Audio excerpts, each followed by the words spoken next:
From the 80s into the early 2000s, Nickelodeon was once a bright orange giant of top-quality, cutting-edge children's programming. When the alternative pop culture influences of the 90s came to an end around 2004, Nick did everything it could to keep it cool. So, when did Nick stop being all that? What you don't know about Nickelodeon just might surprise you. Welcome. This is Intellectual Digest, and I'm here to spill the guts on everything Nickelodeon. Keep it tuned here. The year was 1977. At this time, American television was seriously lacking when it came to programming for children. PBS premiered Sesame Street in 1969, followed by The Electric Company in 1971, but, along with reruns of old cartoons, that was basically it for kids' shows. It was because of this serious deficit that Dr. Vivian Horner, an educator and director of research for The Electric Company, had a brilliant idea. Dr. Horner decided to name her new network Nickelodeon after the early 20th century neighborhood theaters that charged a nickel for admission and were popular from about 1905 to 1915. Nickelodeon's colorful history goes back to December 1, 1977, when Warner Cable Communications launched their innovative two-way interactive cable system called Cube out of Columbus, Ohio. The very first and only Nickelodeon and Cube show was Pinwheel, which was shown all day, every day, from 7 a.m. to 9 p.m. Eastern Time. The channel itself was even referred to as Pinwheel and was labeled as such on the remote controllers of the day. Nickelodeon hit the airwaves, appropriately enough, on April Fool's Day 1979 with its flagship show Pinwheel. Pinwheel was created by Dr. Horner and Sandy Cavanaugh. Horner and Cavanaugh had worked together at PBS and Children's Television Workshop. After airing first on the Cube network, Pinwheel was, at the time, extremely innovative for its target audience of preschoolers. Cube had been named the world's first TV channel geared strictly to preschoolers, and they were ready to expand. Nickelodeon was the perfect outlet for this block of programming. I've since watched clips of Pinwheel on YouTube and the documentary The Orange Years, the Nickelodeon story, and I don't think a show like that would fly with today's kids. It's kind of creepy. Have you seen or heard of Pinwheel? I'd love to know in the comments section. In 1979, Pinwheel was reformatted as a series of hour-long episodes that were to be shown in 3 to 5 hour blocks, which later on would serve as the model for Nick Jr., which I absolutely adored when I was in preschool, kindergarten, and first grade. There were a grand total of 260 original episodes of Pinwheel made from 1977 to 1984. Pinwheel was even syndicated overseas and was then edited into half-hour episodes. Pinwheel was joined by Video Comic Book, America Goes Bananas, Nickelflix, and By the Way. Nickelodeon was a huge hit in Canada, airing on the Super Channel from 1983 to 1988, and on TV Ontario from 1990 to 1993. The channel and those first few shows aired in the United Kingdom on the now-defunct Children's Channel throughout the 1980s. Even some TV stations in Singapore, Malaysia, and Hong Kong aired Nickelodeon. On January 4, 1988, Nickelodeon introduced their Nick Jr. block, which was a group of shows that were shown on weekday mornings and were exclusively for toddlers and preschoolers. Pinwheel was the first show to join the block. To promote their new morning schedule, Nickelodeon ran a whole series of commercials in which the Nick Jr. logo took the shape of 2 pinwheels. Nickelodeon had started their long history of genius, iconic animated graphics and logos. I remember the Silver Ball, the doo-wop singers, the chickens, and a lot of dinosaurs. Pinwheel took place in and around a Victorian boarding house called Pinwheel House, which was powered by a pinwheel on a mountain peak.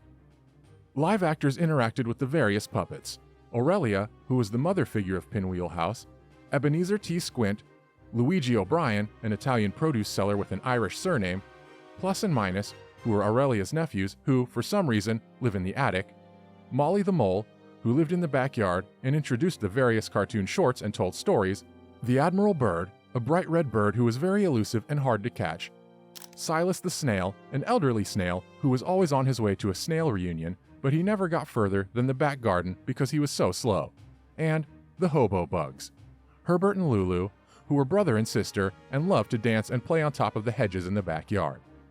Herbert and Lulu often visited Luigi's produce stand for special things, including a pair of custom sandals. Herbert and Lulu liked to play with Ebenezer, who always told Herbert and Lulu to leave him alone, even though he actually enjoyed their company. Pinwheel was a staple of Nick Jr. until July 6, 1990, when the last rerun of the show aired. Puppets were huge in the 80s and early 90s, and soon, more series were created for Nick Jr. that featured puppets. The first of these puppet-centric shows was Eureka's Castle, which featured the main character, a sorceress named Eureka, who used her magic to help her friends like Magellan the Dragon, Batley, and Bog and Quagmire, not to be confused with the Family Guy character. Eureka's Castle also featured several animated shorts, including a regular short based on a children's book, as well as European imports like Animal Fair, Rhubarb, The Shoe People, Towser, James the Cat, Le Piaf, Plonsters, Philip, and Gran. Eureka's Castle aired from 1989 to 1991 and was called the most ambitious program for preschoolers since the premiere of Sesame Street 20 years ago by Debbie Beese, one of the show's creators. Pinwheel and Eureka's Castle paved the way for later shows like Gullah Gullah Island and Allegra's Window. Eureka's Castle also stands out because the show's head writer in charge of concepts, characters, and scripts was none other than jovial Bob Stein, better known for his popular series of children's horror novels written under the name R.L. Stein. How awesome is that? Nick Jr. continued to add shows to their schedule at this time. In the 80s and 90s, Nick Jr. was home to The World of David the Gnome, Today's Special, The Elephant Show, Fred Penner's Place, The Busy World of Richard Scarry, Maya the Bee, and Newsies, as well as the aforementioned Allegra's Window, Gullah Gullah Island, and Blue's Clues. Nickelodeon was amazing at creating specific, designated blocks of shows for various age groups. On July 1, 1985, Nick at Night premiered, airing from 9 p.m. to 7 a.m. on weekdays and 9:30 p.m. to 7 a.m. on Saturdays. Nick at Night showed classic, beloved TV shows like my personal favorite, I Love Lucy, Bewitched, I Dream of Jeannie, Leave It to Beaver, The Donna Reed Show, Mr. Ed, and Lassie. Later, Nick at Night showed reruns of more modern sitcoms like The Cosby Show, Home Improvement, Roseanne, Cheers, and Full House. I have so many happy memories of staying with my grandma in the summer and staying up to watch I Love Lucy, Bewitched, and I Dream of Jeannie reruns on Nick at Night. What's your favorite retro TV show? Tell me in the comments. The 90s were undisputedly the heyday of Nickelodeon. Since its debut in the late 70s, the foundation of Nickelodeon was its innovative cartoons, which at the time were produced by other outside studios from other countries. The Nick Jr. shows provided the channel with plenty of inspiration and need for other shows that spoke to Gen X kids. In 1989, then-producer Vanessa Coffey traveled to Los Angeles to hear and accept pitches for new animated shows. Geraldine Laybourne, who was the president of Nickelodeon at this point, greenlit or accepted 3 of those pitches, and the rest is cartoon history. Those shows were Doug, The Ren and Stimpy Show, and Rugrats. On August 11, 1991, the 3 cartoons made their official debut as part of a special 90-minute marathon and became the first 3 of the official Nicktoons. Coffey and Laybourne agreed that Doug, Ren and Stimpy, and Rugrats would stand out from other cartoons in the fact that these shows were creator-driven and based on original, unique characters designed by talented animators, as opposed to the 80s merchandise-based, consumer-driven cartoons. The Nicktoons are owned by Viacom, who also creates shows for MTV. Doug, Ren and Stimpy, and Rugrats were eventually joined by 90s Golden Age classics and staples of my childhood, Rocko's Modern Life, Ah Real Monsters, Hey Arnold, Kablam, The Angry Beavers, Cat Dog, Oh Yeah Cartoons, The Wild Thornberrys, Rocket Power, and SpongeBob SquarePants. What were your favorite Nicktoons growing up? My favorites were Rugrats, Rocko's Modern Life, Ah Real Monsters, Kablam, does anyone else remember the Action League Now segment? And SpongeBob. Of course, kids couldn't get enough of their favorite Nickelodeon and Nick Jr. characters, and toys based off these characters were huge hits. Nickelodeon toys were the best and included stuffed animals, clothing, games, books, and every 90s parent's favorite lump of slime, Gak. I'll never forget the sound and smell of Gak, all the bright colors it came in, I loved the glow-in-the-dark kind, and my mom telling me to keep the Gak out of the carpet and my hair. Did you have Nickelodeon toys as a kid, and what were your favorites? They also released home video compilations of their hit shows on those bright orange VHS tapes, so that your favorite videos could easily be distinguished from the other tapes on the shelf. To this day, when I see that bright orange shade or anything from the old Nickelodeon days, I have very happy childhood memories. Nickelodeon was the king of brand recognition. The shade Pantone 021C was chosen as Nick's official color, and the iconic Splat logo was inspired by the infamous slime that was used on the channel's hit game show You Can't Do That on Television, which started in 1981. Over the course of the late 80s and into the 90s, Nick added Double Dare, Guts, Wild and Crazy Kids, Think Fast, Make the Grade, Figure It Out, and Legends of the Hidden Temple to their roster of live game shows, all of which were filmed at the brand new, state-of-the-art Nickelodeon studios in Orlando, Florida. Let's not forget that Nickelodeon was a pioneer of live-action shows.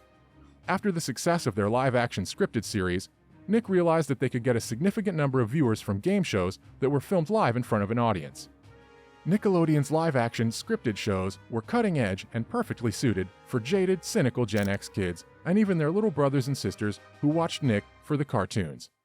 Salute Your Shorts, Hey Dude, Welcome Freshman, Roundhouse, The Adventures of Pete and Pete, and The Secret World of Alex Mack, All That, Keenan and Kel, and The Amanda Show ruled the 90s kids TV scene, and I loved every single one of them.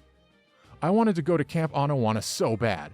I wanted to have superpowers like Alex Mack, and I wanted to have funny friends like Lori Beth Denberg, Keenan and Kel, and Amanda Bynes. Once again, Nickelodeon was so good at creating shows for all ages. On August 15, 1992, SNICK, short for Saturday Night Nick, premiered and aired from 8 p.m. to 10 p.m. SNICK was for preteens and teenagers, and my brother, sister, and I loved SNICK growing up. The initial lineup consisted of my elementary school hero, Clarissa Explains It All, Ren and Stimpy, Roundhouse, which was like a Saturday Night Live or In Living Color for kids, and Are You Afraid of the Dark? Fun fact, on each episode of Are You Afraid of the Dark, the magic dust that was thrown into the campfire was actually coffee creamer, since it's oil-based and easily ignited, which created the spark. Be careful recreating this at home, kids. Later on, Nickelodeon created other lineups that were extremely popular, not to mention very funny, like Nick in the Afternoon, which was hosted by a popsicle stick character named Stick Stickly, You Pick Live, hosted by Henry and June, the main characters from Kablam, and Teen Nick, which helped spawn Nick's sister network, Noggin. Back in the day, Nickelodeon was famous for their special events, which included the Nickelodeon Kids' Choice Awards, The Big Help, and later on, the Worldwide Day of Play. Nickelodeon had great hosts, including the legend that is Mark Summers. Remember when Mark was the host of Double Dare? I was always curious what that slime was made out of, and I wanted to be on Legends of the Hidden Temple or Figure It Out. In the awesome Hulu documentary The Orange Years, the Nickelodeon story, Mark talks openly about how it took forever to film the episodes of Double Dare, and he's very outspoken about he and a lot of other people who worked at Nickelodeon studios, the kids especially, hated the fact that the general public could tour the studio at any time. The Nickelodeon talent could not only be watched and heard working, but also in private moments like getting their hair and makeup done all through plexiglass windows as if they were animals in a zoo. Mark even made his feelings known by taking the guts out of the microphone in his dressing room just so he could get some privacy. How crazy is that? Did you ever visit Nickelodeon studios or watch one of their shows being taped? Did you think it was creepy or fun? Tell me about it after the video. By 1996, most of the Nicktoons were produced by Klasky Csupo, and some fans would argue that this is when Nick's golden age came to an end. Most of those classic, live-action shows had been canceled or put into syndication, with more emphasis being placed on animation. The latter half of the 90s, 1996 to 1999, which some Nick fans consider the Silver Age, saw the premieres of Blue's Clues, Hey Arnold, Kablam, The Angry Beavers, Cat Dog, Oh Yeah Cartoons, The Wild Thornberrys, Rocket Power, and the merchandising mega hit that is SpongeBob SquarePants, as well as live-action favorites like new episodes of All That, The Amanda Show, and Keenan and Kel. Slime Time Live continued Nick's gooey green tradition, and Nickelodeon Films was created to develop full-length movies of popular Nicktoons like Rugrats, Doug, Hey Arnold, and SpongeBob. By the time the new millennium rolled around, new shows continued to be added to the Nickelodeon schedule, including The Adventures of Jimmy Neutron, Boy Genius, The Fairly Odd Parents, Invader Zim, Chalk Zone, and a spin-off of Rugrats called Rugrats All Grown Up. This is where Nickelodeon started to decline. Those little kids who were born in the late 80s and very early 90s, and who were there when everything started, were now approaching middle school. We were outgrowing Nickelodeon, but Nickelodeon couldn't keep up with us. The 2000s saw the continuation of the hit sketch show All That, which featured Britney Spears' little sister, Jamie Lynn, who was soon given her own show, Zoe 101, as well as Drake and Josh, iCarly, the Naked Brothers Band, Big Time Rush, Victorious, which introduced us to future pop megastar Ariana Grande, and the puppet show Mr. Meaty. But our old pal Nick just wasn't the same. Nick's downfall was definitely noticeable by 2004. The extended influences of the 90s in American culture were over, and 9/11 and a growing sense of social and cultural awareness changed a lot of things, including what could and couldn't be said and done on TV. A lot of the original Nicktoons have subliminal messages and adult jokes and references that went over our heads when they first aired. And now, when I, and so many other people who grew up on Nickelodeon, rewatch these old shows, it's clear that those shows would not be able to be shown today. I specifically remember Dr. Bendova on Rocko's Modern Life, and don't forget the Sentence Enhancers episode of Spongebob. Did you pick up any of these references as a kid?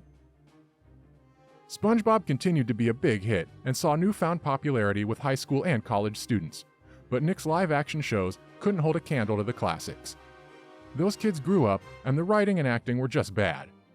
There were some bright spots like Avatar and Danny Phantom, but it was safe to say that Nickelodeon was losing its signal, and in more ways than one. Nickelodeon Studios was shut down, the iconic Nickelodeon logo was changed, and more of the iconic OG shows were canceled. It was officially the end of an era.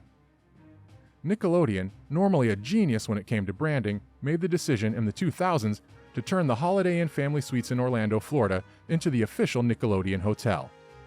Instead of opening their own hotel outright, Nickelodeon gave Holiday Inn the rights to the Nickelodeon name and certain characters.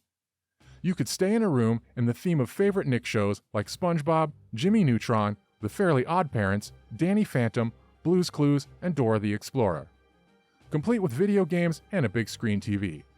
There was also a Nicktoons cafe, a theater, an arcade, character parades, swimming pool, golf course, basketball court, a Nickelodeon brand gift shop, and even Nick at Night and Nick After Dark areas for adults.